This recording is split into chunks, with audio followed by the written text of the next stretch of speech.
sebelumnya saya ingin mengucapkan terima kasih Bu karena Ibu sudah menyempatkan waktunya untuk bisa saya wawancarai terkait pengambilan keputusan yang selama ini dijalankan di sekolah, terutama terkait kasus-kasus yang dimana nilai-nilai kebajikan saling bersinggungan atau untuk kasus-kasus dilema etika yang sama-sama benar. Baik Bu, saya langsung saja pertanyaannya. Selama ini Bu, bagaimana Ibu dapat mengidentifikasi kasus-kasus yang merupakan dilema etika atau bujukan moral? Jadi di sini saya tidak melakukan identifikasi secara khusus, tetapi saya akan mempelajari masalah atau kasus yang terjadi sebagai tindak lanjut saya dalam mengambil keputusan, baik itu kasus yang merupakan dilema etika maupun bujukan moral. Baik, jadi tidak ada tindakan khusus atau cara khusus ya Bu. Selama ini Bu, bagaimana Ibu menjalankan pengambilan keputusan di sekolah yang Ibu pimpin, terutama untuk kasus-kasus di mana ada dua kepentingan yang sama-sama benar atau sama-sama mengandung nilai kebajikan? Jadi saya selalunya melakukan komunikasi, kemudian berkolaborasi dengan stakeholder yang ada di sekolah, yaitu misalkan masalahnya atau khususnya mengenai siswa. Berarti di sini saya harus melibatkan wali kelas, melibatkan guru mapel, melibatkan tim BK ya, karena di sekolah juga ini belum ada guru BK sehingga yang ada hanya tim bimbingan konseling yang dilibatkan, kemudian wakil-wakil daripada yang ada di sekolah ini. Baik Bu. Kemudian Bu, langkah-langkah atau prosedur yang seperti apa yang biasa Ibu lakukan selama ini? Untuk prosedurnya sebenarnya tidak ada, tetapi selalunya pengambilan keputusan yang saya lakukan itu berdasarkan musyawarah, di mana melibatkan yang saya sebutkan tadi di atas, bahwa ada wali kelasnya, ada guru-guru, tim BK dan juga wakil-wakil. Kemudian Bu, hal-hal apa saja yang selama ini Ibu anggap efektif dalam pengambilan keputusan pada kasus-kasus dilema etika? Jadi saya mengumpulkan fakta-fakta ya, mengumpulkan fakta-fakta dari masalah yang ada atau ada kasus yang terjadi di sekolah ini. Kemudian berdasarkan fakta-fakta itu saya bermusyawarah dengan stakeholder yang ada di sekolah untuk mencari jalan keluarnya, sehingga saya bisa mengambil keputusan yang tidak merugikan yang diambil keputusan. Seperti misalnya masalah siswa, berarti saya di sini tidak merugikan siswa ataupun pihak orang tua, karena keputusan yang saya ambil itu sudah berdasarkan musyawarah dengan berbagai pertimbangan. Ibu, kalau selama ini hal-hal apa yang merupakan tantangan dalam pengambilan keputusan pada kasus-kasus dilema etika yang sudah Ibu alami? Jadi yang merupakan tantangan biasanya adanya guru-guru yang tidak sepaham ya dengan keputusan yang sudah diambil berdasarkan komunikasi atau musyawarah bersama stakeholder yang ada di sekolah. Tetapi di sini saya tetap harus mengambil satu keputusan, walaupun di lain sisi saya juga tetap harus menjelaskan ke mereka, mungkin walaupun mereka tidak terima atau kurang puas dengan keputusan, yang jelas tidak merugikan salah satu pihak hasil keputusan yang diambil. Baik Bu. Terus apakah Ibu memiliki sebuah jadwal tertentu dalam sebuah penyelesaian kasus dilema etika, atau apakah Ibu langsung menyelesaikan di tempat, ataukah memiliki jadwal untuk menyelesaikannya, bentuk atau prosedur seperti apa yang Ibu jalankan?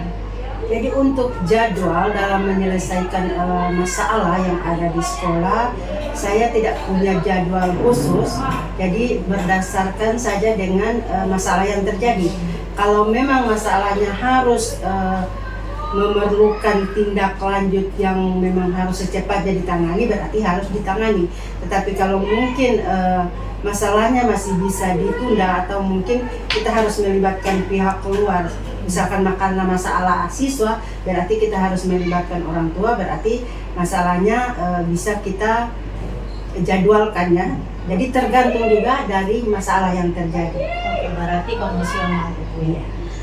Kemudian Bu, apakah seseorang atau adakah faktor-faktor apa yang selama ini mempermudah atau membantu Ibu dalam mengambil keputusan dalam kasus-kasus dilema etika?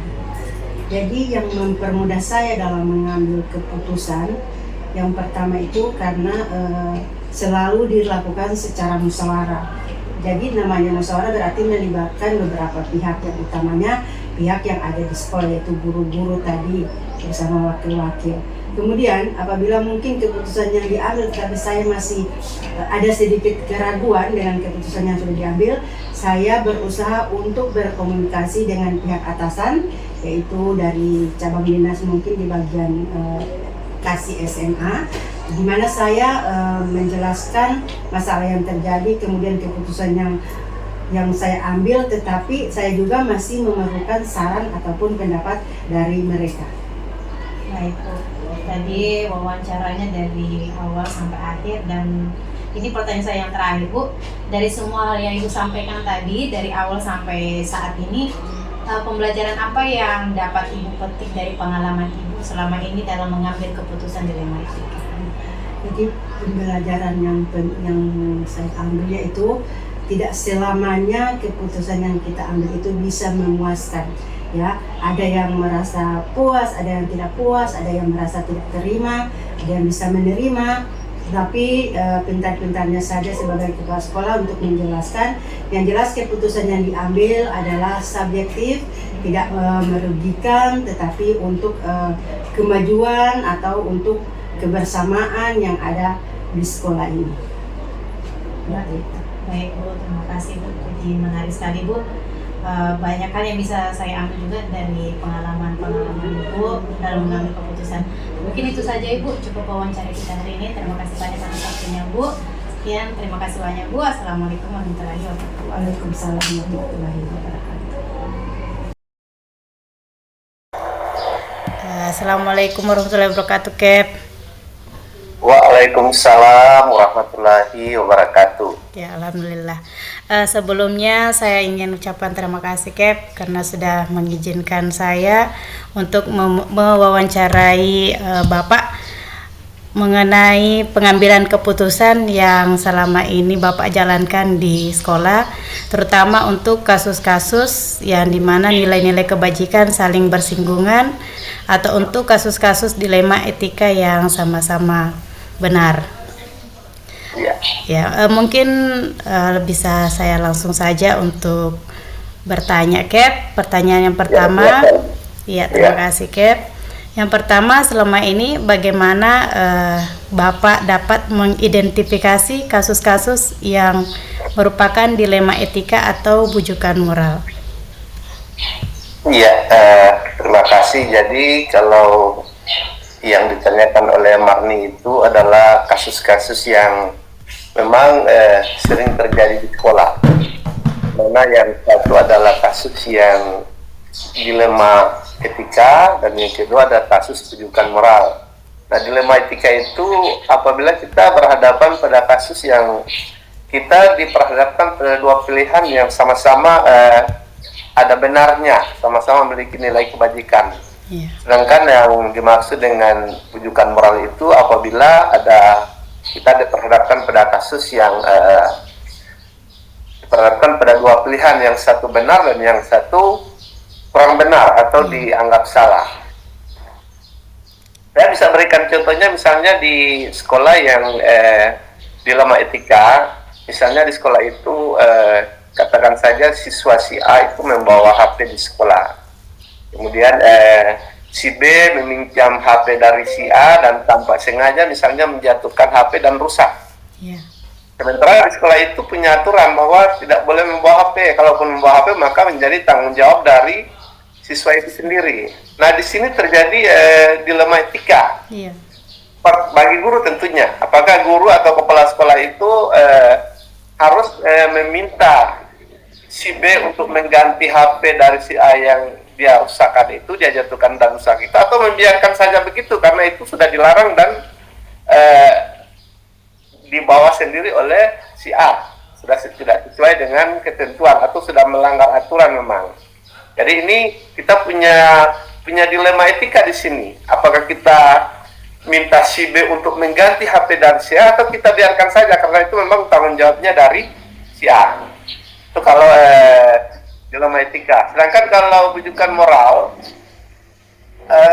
contohnya misalnya di sekolah itu biasanya ada lomba-lomba.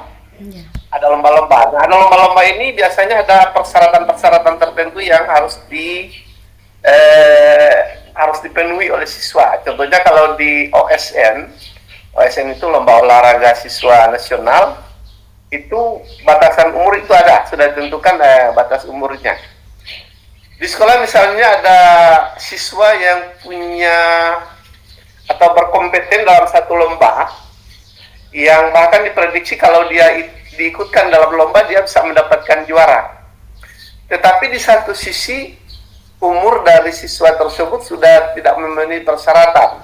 Misalnya diminta 15 tahun, dia sudah 16 tahun atau 17 tahun. Maka tentu di sini ada bujukan moral. Apakah kepala sekolah dan guru mengikutkan siswa tersebut supaya bisa menjadi juara dan membawa nama harum nama baik sekolah? Sementara di satu pihak kalau kita ikutkan dia, maka kita sudah ada bujukan moral di situ bahwa kita sudah melanggar moral yang sesungguhnya harus kita ikuti, yaitu aturan bahwa yang ikut lomba adalah siswa yang umurnya misalnya tidak boleh lebih dari 15 tahun. Ya, begitu kira-kira, Marni. Oh iya, terima kasih. Berarti di antara dua kasus itu di dilema etika dengan bujukan moral. Jadi selama ini Pak, bagaimana Bapak menjalankan pengambilan keputusan di sekolah Bapak? Terutama untuk kasus-kasus yang tadi yang sudah Bapak jelaskan, di mana ada dua kepentingan yang sama-sama benar atau sama-sama mengandung nilai kebajikan. Ya. Tentu dalam mengambil keputusan itu ada beberapa hal yang menjadi pertimbangan. Yang pertama bahwa walaupun kepala sekolah itu punya hak untuk menentukan sendiri keputusan, tetapi bukan berarti bahwa kepala sekolah itu tidak melibatkan pihak-pihak yang lain, misalnya guru, bahkan siswa, bahkan bila perlu melibatkan orang tua. Jadi yang pertama dalam mengambil keputusan itu tentu kepala sekolah itu minta masukan dari seluruh warga sekolah yang ada. Tidak boleh kepala sekolah memutuskan sendiri, kecuali dalam keadaan yang misalnya sangat mendesak, yang tidak memungkinkan lagi misalnya untuk memanggil guru untuk rapat, maka mungkin kepala sekolah boleh putuskan sendiri. Tetapi itu sepanjang punya waktu, maka tentu minta masukan dari guru-guru. Kemudian yang kedua, dalam mengambil keputusan terhadap masalah-masalah yang seperti yang disampaikan tadi, maka biasanya kalau saya sendiri, pertama saya melihat pada dampak positif dari dua opsi yang mau diambil.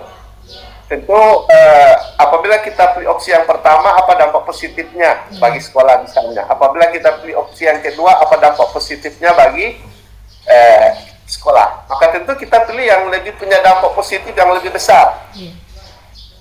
Berikut kita lihat juga dampak negatifnya, bukan hanya dampak positifnya. Kalau kita pilih opsi yang pertama, dampak negatifnya apa? Apa hal-hal yang bisa merugikan sekolah kalau kita ambil keputusan tersebut? Sementara kalau kita pilih opsi yang kedua, apa juga dampak negatifnya? Maka tentu kita sebagai kepala sekolah, tentu kita yang inginkan adalah dampak positif yang besar dan dampak negatif yang kecil. Kemudian setelah kita mengambil keputusan, maka tentu kita memberikan pemahaman terhadap pihak-pihak yang terlibat atau terkait dengan permasalahan yang ada, terutama pihak-pihak yang dirugikan dari keputusan yang kita ambil. Tentu kita memberikan pemahaman kepada pihak-pihak tersebut. Contohnya misalnya guru, kalau kita sudah ambil keputusan, maka terhadap guru yang misalnya ada di pihak yang dirugikan, maka tentu kita memberikan pemahaman kepada guru tersebut supaya misalnya si guru itu tidak merasa kecewa atau tidak merasa bahwa dia tidak dianggap di sekolah. Begitu juga dengan siswa. Saya kira seperti itu. Baik, terima kasih Pak. Jadi itu tadi sekitar langkah-langkah atau prosedur yang Bapak lakukan selama ini. Kemudian Pak, hal-hal apa saja yang selama ini Bapak anggap efektif dalam mengambil keputusan pada kasus-kasus dilema etika? Ya, tentu ada banyak hal yang kita lakukan di sekolah. Ada yang punya dampak yang ada yang efektif dan ada yang kurang efektif. Tentu tergantung juga dari masalah yang kita hadapi itu serumit apa, sebesar apa masalahnya. Yang pertama, apabila saya menghadapi masalah-masalah tersebut, yang pertama saya identifikasi dulu masalahnya. Apa masalah yang sebenarnya yang terjadi itu. Tentu saya tidak bisa baru misalnya mendengarkan dari satu pihak kemudian langsung mengambil keputusan. Tentu saya identifikasi dulu masalahnya apa. Yang kedua, setelah kita identifikasi masalahnya, kita klarifikasi dari si A, kemudian kita klarifikasi juga si B, sehingga kita bisa mendapatkan permasalahan yang sebenarnya kita bisa tahu. Setelah kita klarifikasi dari kedua belah pihak, maka yang kayak ketiga, kalau saya konfrontasi kedua belah pihak, kita pertemukan antara kedua belah pihak. Kalau yang tadinya klarifikasi masalah, kita panggil secara sendiri-sendiri. Setelah kedua belah pihak kita sudah panggil secara sendiri-sendiri, kita sudah cermati masalahnya apa, kemudian kita undang kedua-duanya untuk sama-sama membicarakan permasalahan yang mereka hadapi. Kemudian tentu meminta masukan juga dari guru-guru. Saya sudah misalnya setelah konfrontasi kedua belah pihak, saya sampaikan kepada guru-guru ini masalahnya.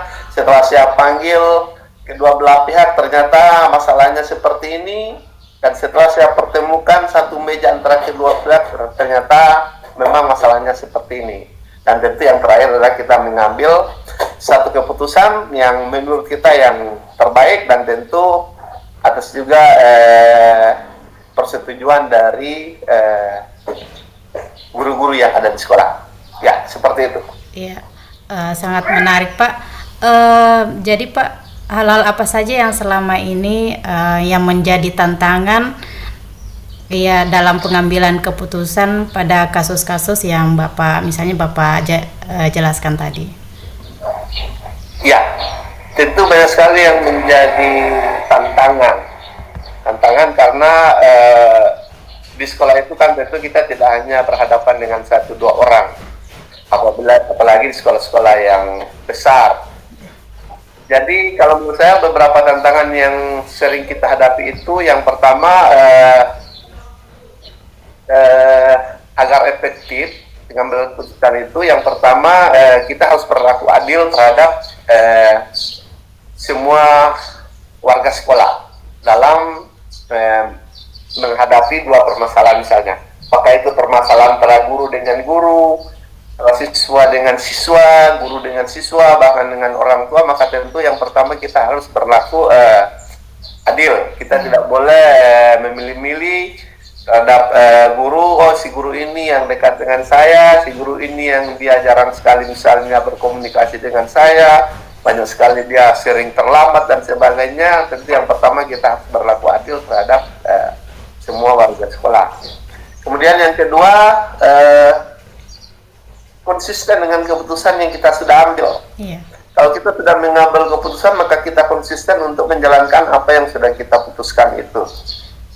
Jadi tidak ragu-ragu, tidak pelin-pelan. Misalnya kita sudah putuskan, tahu-tahu setelah jalan 1 hari, 2 hari, 1 minggu, 2 minggu, ternyata kita sudah menyalahi apa yang sudah kita putuskan itu.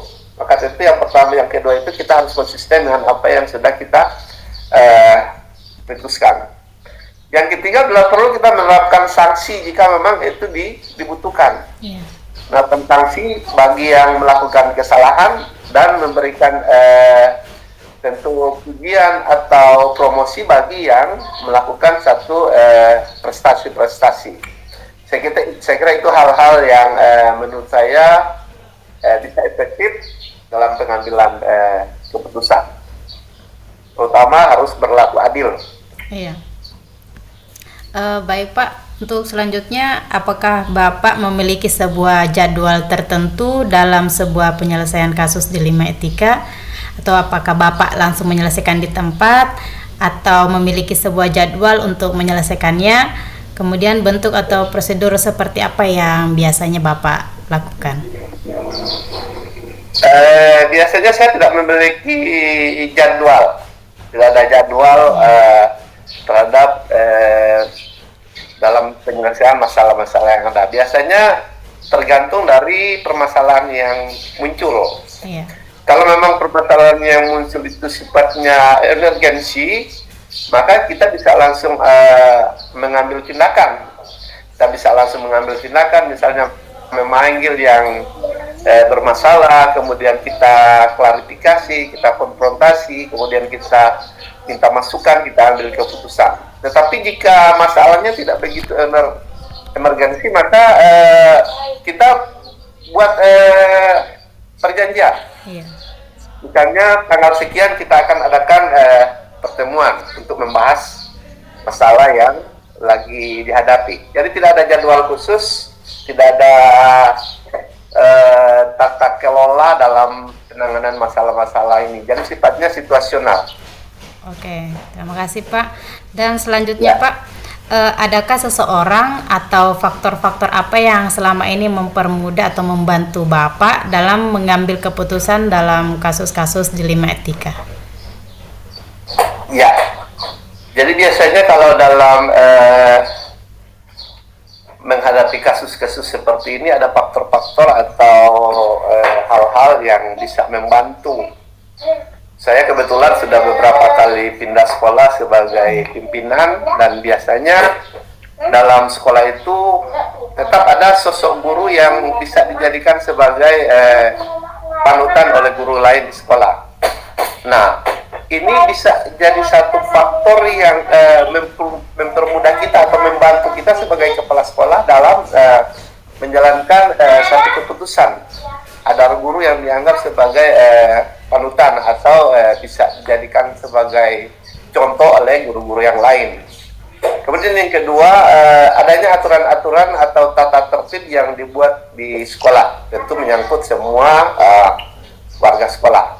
Ini yang mempermudah kita dalam mengambil suatu keputusan. Tentu kita harus melihat aturan-aturan yang sudah ada di sekolah. Biasanya di sekolah itu ada tata tertib, baik tata tertib terhadap siswa maupun terhadap guru. Nah, tentu kita tidak boleh lari dari apa yang sudah menjadi ketentuan ini. Sehingga dalam mengambil keputusan ini yang menjadi pedoman kita. Apakah dia melanggar aturan, melanggar tata tertib, dan sebagainya. Tentu itu yang menjadi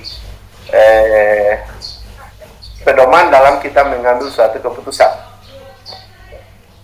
Iya. Terima kasih Pak, dari semua penjelasan Bapak yang diawali dengan contoh kasus yang Bapak sampaikan, kemudian ada langkah-langkah atau prosedur yang Bapak lakukan untuk mengambil keputusan, kemudian tantangan-tantangan selama ini dalam mengambil keputusan mengenai kasus-kasus di Lima Etika. Dari semua hal yang Bapak sampaikan tadi, pembelajaran apa yang dapat Bapak petik dari pengalaman Bapak dalam mengambil keputusan di Lima Etika ini? Iya. Jadi tentu ada pengalaman yang bisa saya petik di sini. Yang pertama, perlu pertimbangan yang matang dalam mengambil suatu keputusan.